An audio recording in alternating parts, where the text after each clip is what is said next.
오늘 말씀 우리 함께 봉독하도록 하겠습니다. 오늘 말씀 누가복음 10장 38절에서 42절 말씀입니다. 제가 말씀을 봉독하도록 하겠습니다.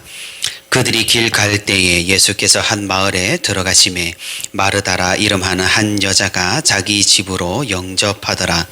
그에게 마리아라 하는 동생이 있어 주의 발치에 앉아 그의 말씀을 듣더니 마르다는 준비하는 일이 많아 마음이 분주한지라. 예수께 나아가 이르되 주여, 내 동생이 나 혼자 일하게 두는 것을 생각하지 아니하시나이까. 그를 명하사 나를 도와주라 하소서.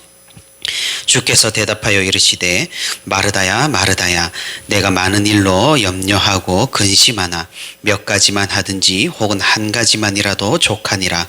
마리아는 이 좋은 편을 택하였으니 빼앗기지 아니하리라 하시니라. 아멘. 주님의 위로와 평강을 사모하여 이 시간 새벽 기도의 자리로 나오신 성도 여러분 진심으로 환영하고 축복합니다. 아버지 하나님의 크신 은혜와 사랑이 이 시간 말씀을 통해 또한 우리의 기도를 통해 충만히 있기를 소망합니다. 우리는 계속해서 예수님의 행적을 따라 누가복음의 말씀을 살펴보고 있습니다. 예수님께서는 갈릴리에서 사역을 하시다가 이제는 예루살렘으로 향하고 있는 중입니다. 예루살렘으로 향하던 도중에 마르다와 그의 동생 마리아가 자신의 집으로 예수님을 영접합니다.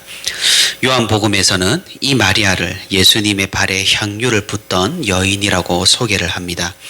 그러니 아마도 예수님과 이 자매는 이전부터 알던 사이였을 것입니다. 우리가 잘 알다시피 그들의 오빠인 나사로는 예수님께 살림을 받은 사람이니 아마 사이가 각별했을 것입니다. 그리고 추후에 예수님의 십자가에서도 마리아는 예수님의 곁을 떠나지 않고 예수님께서 부활하신 그 모습도 마리아는 목격을 합니다. 예수님과 이 가족의 유대 관계가 얼마나 끈끈했는지 우리는 볼 수가 있는 것이죠. 마르다와 마리아의 집은 예루살렘 성 밖으로 약 한 3km 정도 떨어진 베다니라는 동네였습니다. 누가복음에서 오늘 우리가 읽은 본문에서 마르다의 집이라고 표현한 것으로 보아서 아마도 마리아보다 마르다가 더 연장자일 것입니다. 이 복음서를 쓴 누가는 예수님의 방문 이야기, 예수님께서 마르다와 마리아의 집에 방문한 이야기를 선한 사마리아인 이야기 이후에 배치를 시키고 있습니다. 우리가 너무 많은 것을 생각하기에는 좀 그렇지만 이런 배치는 조금 의미가 있다고 볼 수가 있습니다. 바로 사회 통념과 부딪히는 복음의 이야기를 들려주는 것입니다. 무슨 말입니까? 유대인에게 사마리아인이 착할 수가 있었겠습니까? 적대시하는 관계에서는 상대방이 아무리 좋은 일을 하더라도 좋게 보이지 않을 것입니다. 예수님께서는 그런 고정관념, 사람들의 태도, 진정 하나님 나라의 백성이 되려면 혹은 되면 우리가 변해야 하는 것들에 대해서 알려주고 계시는 것입니다. 오늘 우리가 읽은 마르다와 마리아의 이야기도 마찬가지입니다. 그 당시 유대 사회에서는 유대 사회뿐만 아니죠. 다른 많은 사회에서는 여인들의 배움은 허용되지 않았습니다. 여인들은 그저 손님을 접대하기에 바빴고 그들에게 주어진 의무를 수행하며 조금은 더 고상해 보이는 것들에 대해 접근이 통령상 금지가 되어 있었습니다. 하지만 우리가 알다시피 예수님의 가르침은 이런 사회적 통념을 무시하고 또 깨트려 버렸습니다. 오병이어의 사건을 여러분 기억하실 겁니다. 성인 남자 5,000명이 모였답니다. 여인과 어린아이들까지 합하면 1만 5천 명이 넘었을 것이라 성경학자들은 말합니다. 우리는 또한 어린아이들이 예수님에게 오는 것을 막은 제자들을 혼내신 그 사건도 기억을 합니다. 예수님께서는 종종 어린아이를 가리키며 하나님 나라의 백성의 순전성과 순수성을 말씀하시곤 했습니다. 예수님께서는 이렇게 여인들과 어린아이들이 자신에게 오는 것을 막지 않으셨습니다. 하지만 우리가 오해해서는 안 되는 것이 있습니다. 예수님께서 말씀하시고자 하는 것은 단순히 여성과 어린아이의 인권을 주장하고 어떤 페미니즘이나 인간의 평등을 말씀하고 계시는 것이 아니라는 사실입니다. 물론 예수님의 행동과 말씀에서 우리는 그런 가치를 충분히 발견할 수 있습니다만 그것이 핵심이 아니라는 사실이죠. 예수님께서는 우리에게 과연 무엇이 가장 중요한 것인지, 사회적인 통념을 뛰어넘는 우리가 진정으로 추구해야 하고 우리가 진정으로 내면화해야 하는 가치가 무엇인지를 알려주고 있는 것입니다. 그렇기 때문에 그 당시 사회 통념에 반하는 사건을 의도적으로 연속해서 누가복음은 배치를 시키고 있는 것입니다. 우리가 알다시피 예수님의 일행은 적은 숫자가 아니었습니다. 핵심 제자들만 12명이었고 그를 따르는 다른 제자들도 많았을 겁니다. 물론 특정 장소에는 12명의 제자들이 들어갈 수가 있었고 그보다 더 특정한 장소에는 3명의 제자가 들어갔다는 사실을 우리는 알고 있습니다. 그러니 그 많은 수의 사람을 영접하고 대접하는 일은 보통 일이 아니었을 것입니다. 저는 알다시피 삼형제 중에 장남입니다. 원래는 신학교 다닐 때부터 우리 삼형제가 모두 전국에 흩어져서 사역을 했었습니다. 저는 부산에 있었고 둘째 동생은 안양에 있었고 셋째 막내 동생은 분당에 있었고 그렇게 사역을 하다가 이제 시간이 지나서 막내는 전라도 광주로 가게 됐고 이제 둘째는 부산으로 다시 오게 됐지만 이제 저는 중간에 여기 부천으로 오게 되었고 사실 이렇게 삼형제가 한자리에 모이는 것이 굉장히 힘들었습니다. 그러다 최근 들어서 이제 막내가 서울로 임지를 옮기게 되고 또 둘째는 저와 함께 우리 교회 아시다시피 우리 교회에 있다가 옆에 이제 해관교회로 가게 되고 그래서 지금은 한자리에 모이는 것이 꽤나 용이해졌습니다.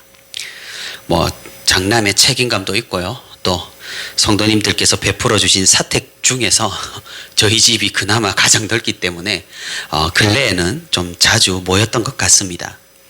그런데 모이는 것은 좋은데 부작용은 언제나 있는 법입니다. 제 아내가 너무나 고생을 하는 것이죠.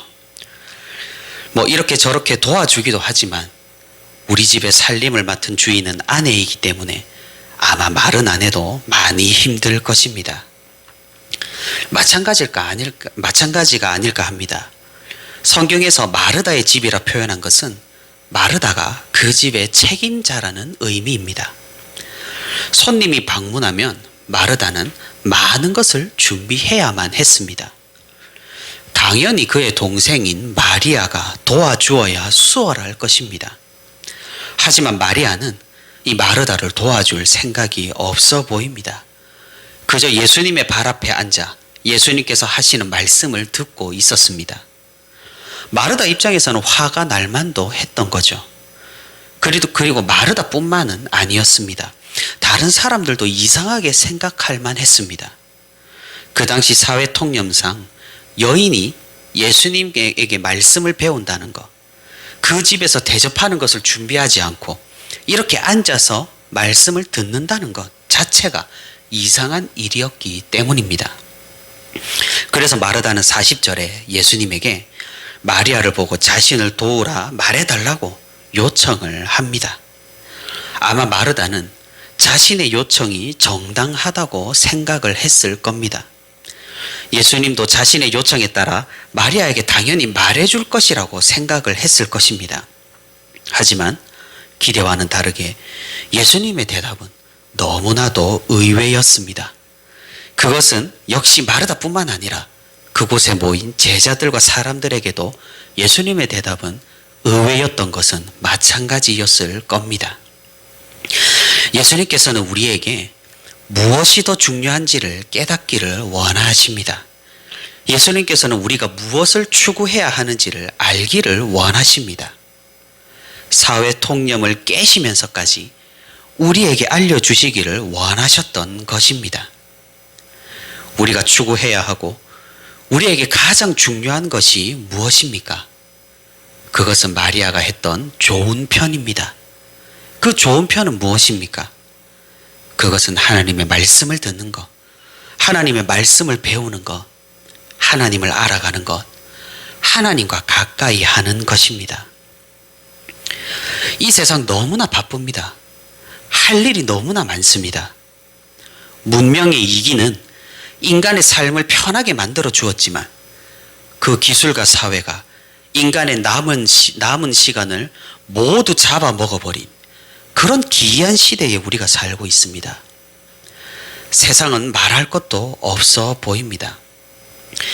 제가 이렇게 저 주위에 같이 사역하는 동역자들을 살펴보면은 교회에서 풀타임을 사역하는 교역자들도 뭐가 그렇게 바쁜지 마르다처럼 분주하기 일쑤입니다. 교회마저 그럴진데 세상 가운데 살아가는 성도님들은 얼마나 바쁘고 얼마나 정신이 없을까 그런 생각을 해봅니다.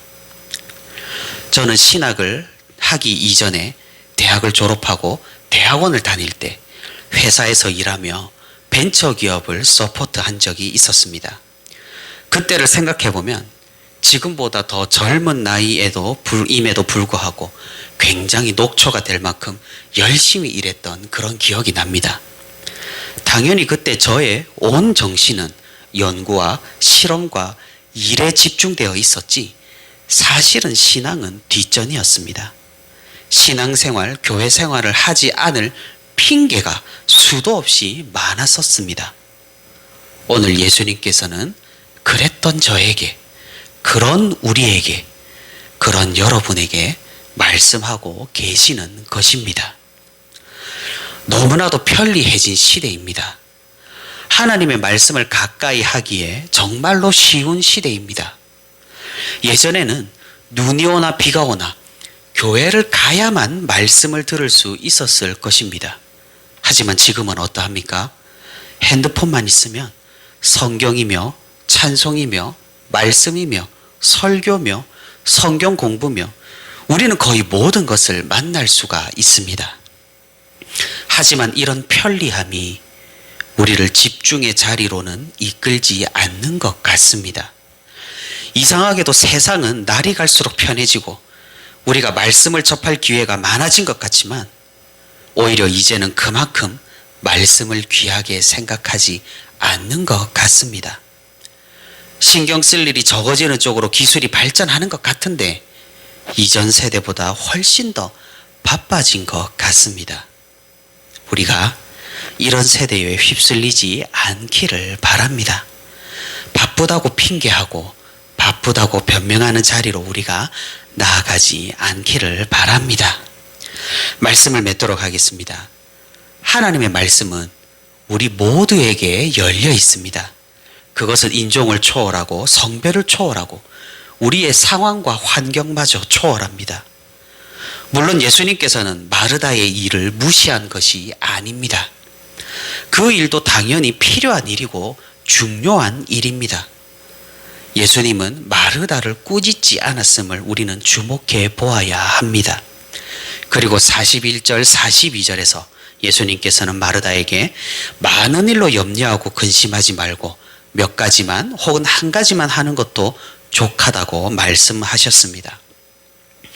우리가 너무나 장황하게 다른 것들을 우선시하고 그것을 수행하기 위해 하나님의 말씀을 듣고 배우고 읽는 일에 소홀한다면 그것은 분명히 주객이 전도된 것입니다.